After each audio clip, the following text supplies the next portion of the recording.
அமாவாசையில் இந்த 20 நிமிடங்களை யாரும் தவறவிட வேண்டாம். அமாவாசையில் வந்திருக்கும் அபிஜித் நட்சத்திர நேரத்தை பற்றிய சிறப்பான தகவல்களை இந்த தொகுப்பில் பார்க்கலாம். சாதாரணமாகவே மாதந்தோறும் ஒரு முறை அல்லது 2 முறை இந்த அபிஜித் நட்சத்திர நேரமானது வரும். அந்த வகையில் இந்த தை மாதத்தின் அபிஜித் நட்சத்திர நேரம் வரும் ஜனவரி 29ஆம் தேதி புதன்கிழமை தை அமாவாசை அன்று வந்திருக்கிறது. இந்த அபிஜித் நட்சத்திர நேரத்தில் நாம் இறைவனிடம் என்ன பிரார்த்தனை வைத்தாலும் அது அப்படியே கூடிய விரைவில் நடக்கும் என்பது நம்பிக்கை. 28வது நட்சத்திரமாக இருக்கும் இந்த சக்தி வாய்ந்த அபிஜித் நட்சத்திரத்தை மனிதர்களிடம் கொடுத்தால் அவர்கள் தவறாக பயன்படுத்திக் கொள்வார்கள் என்பதற்காக கிருஷ்ண பரமாத்மா இந்த நட்சத்திரத்தை தன்னுடைய மயில் இறகில் ஒழித்து வைத்திருந்ததாக நம்முடைய சாஸ்திரத்தில் உள்ள புராண கதைகள் சொல்லுகின்றன.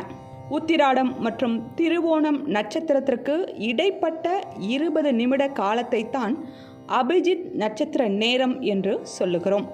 அபிஜித் முகூர்த்தம் என்பது வேறு, அபிஜித் நட்சத்திரம் என்பது வேறு.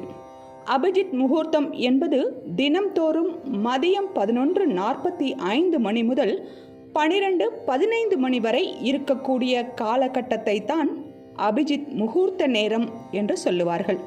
தினம்தோறும் இந்த நேரத்தில் நம்முடைய வேண்டுதலை வைத்தால் அது நல்ல பலனை கொடுக்கும்.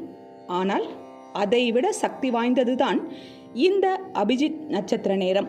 சரி, அந்த அபிஜித் நட்சத்திர நேரம் வரும் தை அமாவாசை புதன்கிழமை அன்று எந்த குறிப்பிட்ட 20 நிமிடத்தில் வந்திருக்கிறது? அந்த நேரத்தில் எப்படி வேண்டுதலை இறைவனிடம் வைக்க வேண்டும்? ஆன்மீகம் சார்ந்த தகவல்களை இந்த பதிவின் மூலம் தெரிந்து கொள்ளலாம்.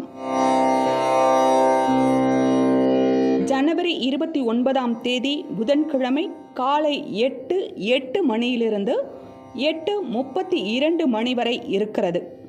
இந்த நேரத்தில் பூஜை அறையில் விளக்கு ஏற்றி கிருஷ்ண பரமாத்மாவை மனதார நினைத்து உங்களுடைய பிரார்த்தனையை தொடர வேண்டும். முதல் முறை அபிஜித் நட்சத்திர நேரத்தில் என்ன பிரார்த்தனையை செய்கிறீர்களோ அந்த பிரார்த்தனை நிறைவடையும் வரை அடுத்தடுத்த மாதங்கள் வரக்கூடிய அபிஜித் நட்சத்திர நேரத்திலும் ஒரே பிரார்த்தனையாகத்தான் வைக்க வேண்டும். மாற்றி மாற்றி பிரார்த்தனை செய்யும் போது வேண்டுதலுக்கான பலன் கூடிய விரைவில் உங்களுக்கு கிடைக்காது. பூஜை அறையில் ஏற்றி வைத்திருக்கும் விளக்கிற்கு முன்பு உங்களுடைய வேண்டுதலை வைக்கலாம். நல்ல வேலை கிடைக்க, நோய் நொடி தீர, பிள்ளைகள் நன்றாக படிக்க, கடன் தீர, இப்படி என்ன வேண்டுதலை வைத்தாலும் சரிதான். நீங்கள் என்ன வேண்டுதல் வைத்திருக்கிறீர்களோ அது சம்பந்தப்பட்ட மந்திரங்களை சொல்லி வழிபாடு செய்யலாம். நல்ல வேலை கிடைக்க வேண்டும் என்றால் ஹனுமன் மந்திரம், கடன் சுமை குறைய வேண்டும் என்றால் மகாலட்சுமி மந்திரம், பணவரவு அதிகரிக்க வேண்டும் என்றால் குபேரர் மந்திரம். இப்படி உங்களுக்கு தெரிந்த மந்திர உச்சாடனங்களை செய்து இந்த பிரார்த்தனையை இறைவனிடம் வைக்கலாம். அல்லது உங்கள் குலதெய்வ வழிபாடு, இஷ்ட தெய்வ வழிபாடு மந்திரங்களை கூட சொல்லலாம். ஆக மொத்தத்தில் இந்த 20 நிமிடங்களும் உங்களுடைய மனது ஒருநிலைப்பட்டு கிருஷ்ண பகவானிடம் முழு நம்பிக்கையோடு பிரார்த்தனை செய்ய வேண்டும். அதுதான் ரொம்ப ரொம்ப முக்கியம். நம்பிக்கை இல்லாமல் நாம் என்ன செய்தாலும் அது நிச்சயம் பலன் தராது. நம்பிக்கையோடு இந்த அபிஜித் நட்சத்திர நேரத்தை பயன்படுத்துங்கள். நிச்சயம் உங்களுக்கு நல்லதே நடக்கும். அமாவாசை திதியோடு சேர்ந்து வந்திருப்பதால் இந்த நேரத்தில் குல தெய்வத்திற்கும் நன்றி சொல்லலாம், முன்னோர்களுக்கும் நன்றி சொல்லலாம். அதன் மூலம் நமக்கு நிறைய பலன்கள் கிடைக்கும்.